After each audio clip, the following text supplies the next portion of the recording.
మిమ్మల్ని అందరినీ చూసిన తర్వాత నాకు అర్థమయ్యింది.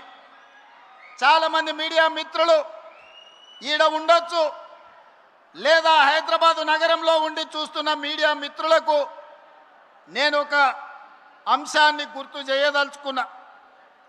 ఆనాడు జూలై 2023 నాడు ఖమ్మంలో రాహుల్ గాంధీ గారి బహిరంగ సభ, భట్టి గారి పాదయాత్ర ముగింపు, మిత్రుడు పొంగులేటి గారి కాంగ్రెస్ పార్టీలో చేరిక సభ తరువాత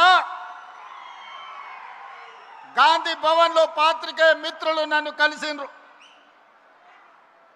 వాళ్ళతో చర్చాగోష్ఠి జరిగినప్పుడు కాంగ్రెస్ పార్టీకి ఉప ఎన్నికల్లో డిపాజిట్లు రావడం లేదు, భారతీయ జనతా పార్టీ వేగంగా వస్తుంది, బీఆర్ఎస్ కేసీఆర్ మాయ మాటలు మూటలతో ఎన్నికలకు వస్తున్నాడు, ఆ మాయ మాటలకు బీఆర్ఎస్ ఎన్నికల్లో పెట్టే మూటలను మీరు ఎట్లా తట్టుకొని ఎన్నికల్లో మీరు గెలుస్తారని నన్ను అడిగాను.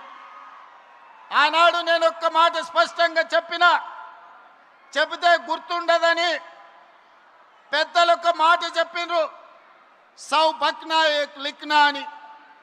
ఆ మీడియా మిత్రులకు నేను ఒక మాట చెప్పిన, మీరు కాగితం తీసుకొని రాయండి, సీల్డ్ కవర్లో పెట్టండి, డిసెంబర్ ఎన్నికల తర్వాత ఫలితాలు వచ్చినప్పుడు నేను చెప్పింది నిజమా కాదా తెరిచి చూడండి. ఈరోజు నేను చెబుతున్నా అని ఆనాడు ఒక మాట చెప్పిన. మీడియా మిత్రులకు నేను ఇవాళ గుర్తు చేయదలుచుకున్నా. ఖమ్మం మీడియా మిత్రులు, హైదరాబాద్ గాంధీ భవన్ మీడియా సోదరులను మీరు అడిగి తెలుసుకోండి నేను చెప్పింది నిజమా కాదా. ఆనాడు నేను ఒక మాట చెప్పిన, రాబోయే ఎన్నికల్లో ఖమ్మం సభ చూసిన తర్వాత కాంగ్రెస్ పార్టీకి 65 ఎమ్మెల్యేలు గెలుస్తారు, సిపిఐ పార్టీ 1 సీటు గెలుస్తుంది, బీజేపీ 8 నుంచి 9 సీట్లు గెలుస్తాయి, ఎంఐఎం 7 లేక 6 సీట్లు గెలుస్తాయి, మిగిలినవి మాత్రమే కేసీఆర్ భజన పరులు గెలుస్తారని నేను చెప్పిన. డిసెంబర్ 3, 2023 నాటి ఫలితాలు 64 సీట్లు కాంగ్రెస్ పార్టీ గెలిచింది, 1 సీటు సిపిఐ గెలిచింది. కానీ ఆ తర్వాత 1 సీటు తగ్గితే ఉప ఎన్నికల్లో తెలంగాణ ప్రజలు 2 సీట్లు ఇచ్చిండ్రు. గణేష్ని కంటోన్మెంట్లో గెలిపించిండ్రు, నవీన్ యాదవ్ను జూబ్లీహిల్స్ గెలిపించి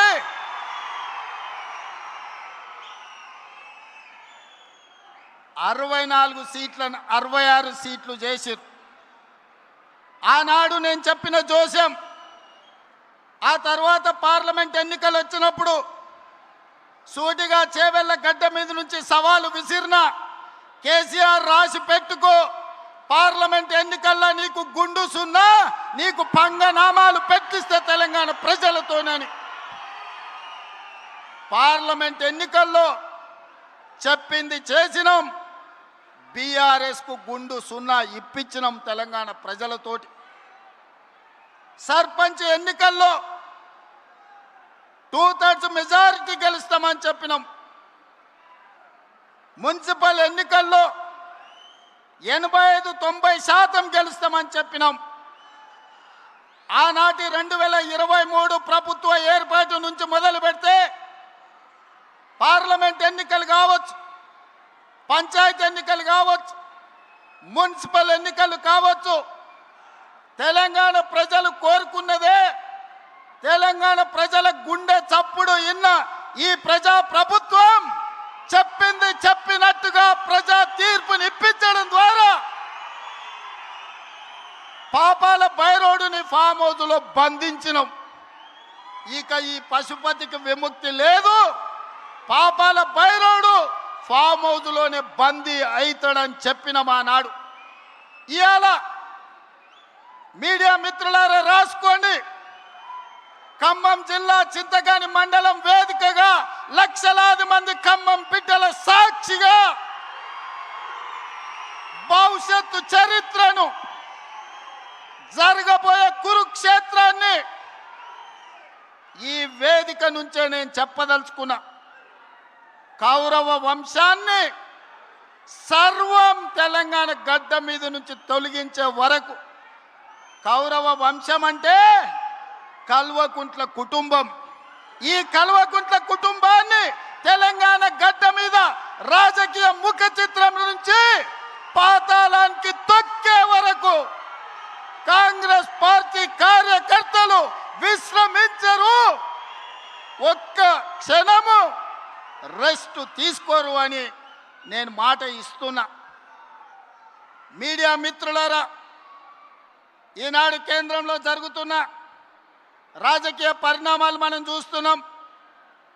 నరేంద్ర మోడీ, అమిత్ షా గారు మమతా బెనర్జీ పార్టీని చీల్చడం, ఆ పార్టీని చీల్చడం, ఇతర పార్టీలను లొంగదీసుకో